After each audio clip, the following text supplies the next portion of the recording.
Assalamualaikum warahmatullahi wabarakatuh. Saya Nur Najah Fatimah binti Alias dan pada hari ini saya akan membentangkan mengenai tajuk perbandingan siasah pada zaman Rasulullah dan para sahabat dan Akta Anti Perdagangan Manusia dan Migrain.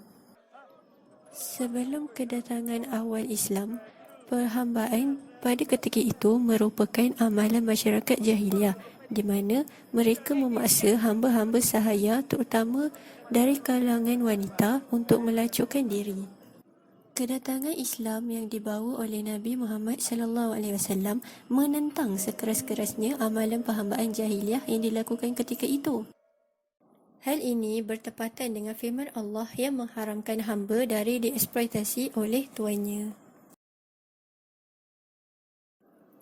Perhambaan manusia pada zaman dahulu hasil daripada tawanan perang. Di zaman Rasulullah, perhambaan merupakan suatu yang lumrah. Datangnya Islam telah membawa suatu mafhum perhambaan dengan suatu definisi, interaksi dan sudut pandang yang baharu. Perhambaan yang didefinisikan pada masa kini dan pada zaman sebelum kedatangan Islam sangatlah berlainan menurut panduan dan undang-undang Islam. Tawanan yang dijadikan hamba dalam Islam adalah tidak dikurung, tidak dirantai, bahkan dilayan mesra, dididik dengan nilai Islam dan dibiar bebas secara bersyarat dan juga diambil manfaat daripadanya untuk kebaikan kaum muslimin. Perkara ini berlaku di dalam perang Badar. Baginda menggunakan dua pendekatan di dalam membebaskan tawanan supaya tidak menjadi hamba, iaitu pertama adalah pertukaran tawanan, di mana tawanan kumpulan yang bermusuh akan saling bertukar tawanan perang supaya tiada yang akan dijadikan hamba. Tawanan Quraisy dibebaskan dengan harta, manakala sebahagian lain dibebaskan dengan syarat mereka mengajar orang Islam membaca dan menulis. Maka dapat dilihat bagaimana Rasulullah berusaha membebaskan hamba, malah menjadikan pembebasan hamba itu sebagai salah satu usaha untuk membantu memartabatkan pendidikan ummah. Selain itu, terdapat beberapa usaha yang dilakukan oleh Rasulullah bagi mengubah amalan perhambaan jahiliah ini. Baginda mementingkan prinsip bahawa semua manusia adalah sama dan mengangkat darjat hamba dengan manusia normal. Rasulullah juga mengingatkan dengan sabdanya, "Bertakwalah kamu kepada Allah terhadap hamba-hambamu. Mereka itu adalah sahabatmu yang telah Allah letakkan di bawah kuasamu. Maka berilah mereka makan sebagaimana kamu makan. Berilah mereka pakaian sebagaimana kamu pakai dan janganlah kamu bebani mereka dengan beban. Sekiranya kamu bebani mereka, maka bantulah mereka."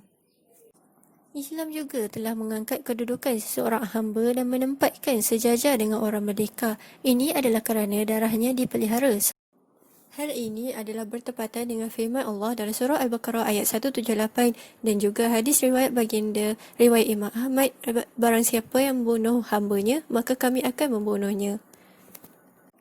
Selain itu, Rasulullah SAW juga memotivasikan para sahabat untuk berlumba memerdekakan hamba bagi meraih ganjaran kebaikan dari Allah, sebagaimana hadis Rasulullah yang menggalakkan para sahabat dalam membebaskan hamba.